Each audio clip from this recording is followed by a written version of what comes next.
Tama, sarapan nila. Kaya sa Pilipinas National Police, sundalo, ginagamit ninyo, hindi nyo binibigyan halaga. Sundalo at police, ang kanilang increase of payment of base pay. Alam nyo, naawa ko sa mga pulis kayo na nakatayo dyan. Alam mo kung bakit? Puyat na sila. Pagod na sila, pero yung sahod nila minimum. Hindi nila alam na yung binabantayan nila, bilyon-trilyon ang kinakaya. Ang sakit na pakiramdam. Nagtsatsaga silang tumayo dyan para putitahan tayo. Ang masakit pa dyan, pinapaikot tayo ng gobyerno. Alam niyo kung bakit? Pag nag-apply kang construction worker o sa mga inasalmakto, kailangan mo ng TIN ID, birth certificate na PSA, national ID, vaccine card, pag-ibig, SS, NBI, police clearance, drug test. Pag wala ka ganun, hindi ka tatanggapin sa construction worker. Pero pag tumakbo kang congressman at senador, wala pagkalit lang na hinahanap nila. Ano? Something. Pag ikaw, adik at magnanakaw, tanggap ka na. Okay, certification of lang. Ang sahod natin minimum wage. Magkano? 525. Pag nagsahod tayo, magkano ang kinakain ng SS at pag-ibig? 1,700. Kaya prilo na kinikita natin. Buisit. Ayaw, may pumasok na naman. Pumasok na naman ang mga buhaya. 0446. Meron namang isang buhaya. Kawawa naman yung buwapasok sa Congress kahit hindi magnanakaw. Nasama na sa magnanakaw. Siyempre, pag ang kulungan ng buhaya, sigurado ako, hindi papasok ang kapati dyan. Hindi magnanakaw yan kasi hindi pinapasok. Ibig sabihin hindi siya magnanakaw. Wala. Hindi pinapasok. Hindi magnanakaw. Ang nagkakapagtaka, pag ikaw congressman, hindi ka aanod sa kanila, wala kang budget, di kanila bibigyan. Oo, yan. Isa yan. Yan ang pinaka-nakakano. Kaya naging magnanakaw na lahat ang congressman. Kaya lahat ang mag-congressman ngayon, magnanakaw na. Akalanin mo, sabi ni Pangulong Bongbong noon dati, tayo ay magkaisa at magmahalan. Kahigit 5,500 na kontrol ang natapos na. At mas marami pa ang nasimulan. Pero umulan sa Quezon City, pumunta ka sa Balintawak, parang dagat. Ang lalim ng tubig. Nawala ang flood control project. Bakit? Ang ginakot nila, ang mga bulsa nila. Ano? Multong. Oo. Imbis na ang pigilan nila, gumawa sila ng flood control project. Ang nangyari, bulsa. Yung tag-isang bilyon, yung trilyon, nandun sa karton. Yan, tinatago nila. Okay. So, kawawa naman yung mga ano. Papakahirap tayo. Yung mga tricycle driver, lahat ng city driver, throughout 24 hours, nagtatrabaho para meron silang maipakain sa kanilang mga pamilya, para may pangbaon ng kanilang mga anak ng estudyante, para may pangbayad sa tuition fee. Yun pala, yung mga tax na binabayad natin na buwis, nandun lang nagpupunta sa mga congressman na buhaya. Nagpapakahirap ang Pilipino sa pagtatrabaho. May mga Pilipinong namamatay sa gutom, namamatay sa baha, hindi natutulog na walang pagkain, hindi natutulog ng gutom, hindi walang tulong na masinuman sa kabila ng paghihirap ng mamamayang Pilipino. Meron pa ng mga kontraktor at kongresista na nagpapakasarap sa taban ng bayan, habang ang mga kabataan ay nalululong sa bisyo, hindi mabigyan ng agap, ni ang mga estudyante hindi nila mabigyan ng school supply. Bakit? Anak lang nila ang pinapagal na sa ibang bansa na milyon-milyon ng batik na binibigyan nila. Kaya ni Martin Romualdez.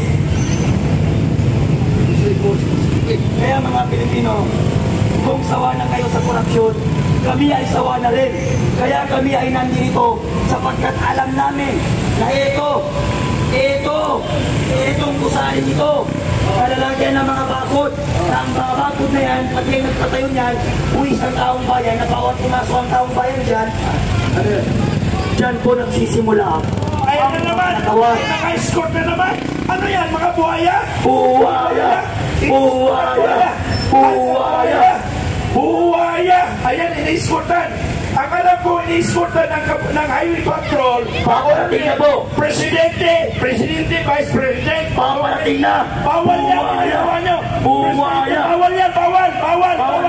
Ano yan, Presidente? Bawal, hindi Presidente. Oy, papasok. Buhaya. 3-7. Buhaya yun. 3-3. Buhaya yun. Pati GMA. Payag na GMA. rito! Hoy, bakit yun escortan? Ang escortan lang natin ang presidente, vice Ayan! president, Buhaya! bakit tinotolerate ng Philippine National Police yan o the higher headquarters, hindi kayo national headquarters? Bakit tinotolerate niyo yan? Alam niyo ba yan? Bakit? Napayagan niyo. Busina sa korupsyon. Busina.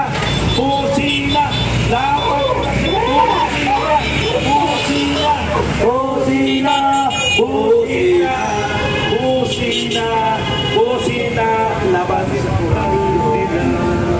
Nanakaw, inubos ang kaban ng bayan. Baka ngayon, wala nang isisweldo sa inyo, mga busina po tayo bilang pagsuporta. Sawa na kayo sa korupsyon. O busina naman po tayo. Busina! Palakas mo na busina! Busina! Malalabas! Busina! Busina po tayo! Busina sa mga magnanakaw! Busina! Mga suporta! Busina! Magnanakaw, busina kayo! Kung kakampi kayo ng Busina! against kayo sa korupsyon, busina kayo! Walang politika ito, walang politika! Busina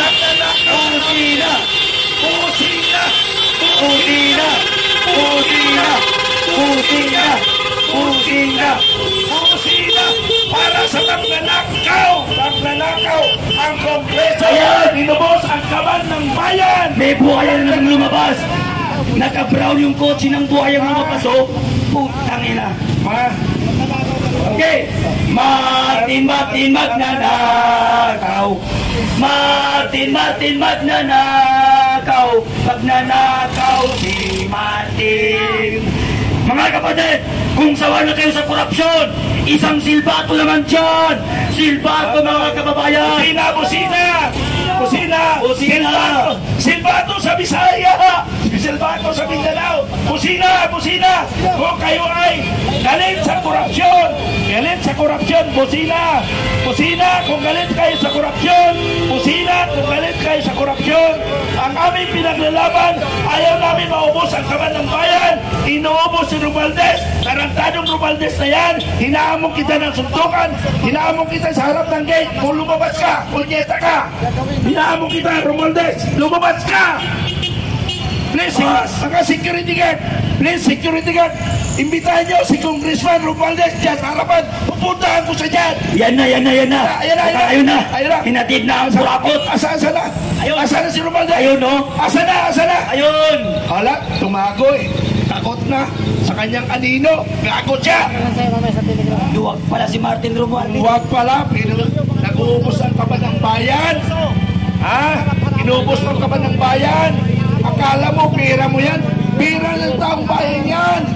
Kaya kayo security guard, huwag niyo ipagtanggol yung magnanakaw. Huwag niyo ipagtatanggol ang magnanakaw.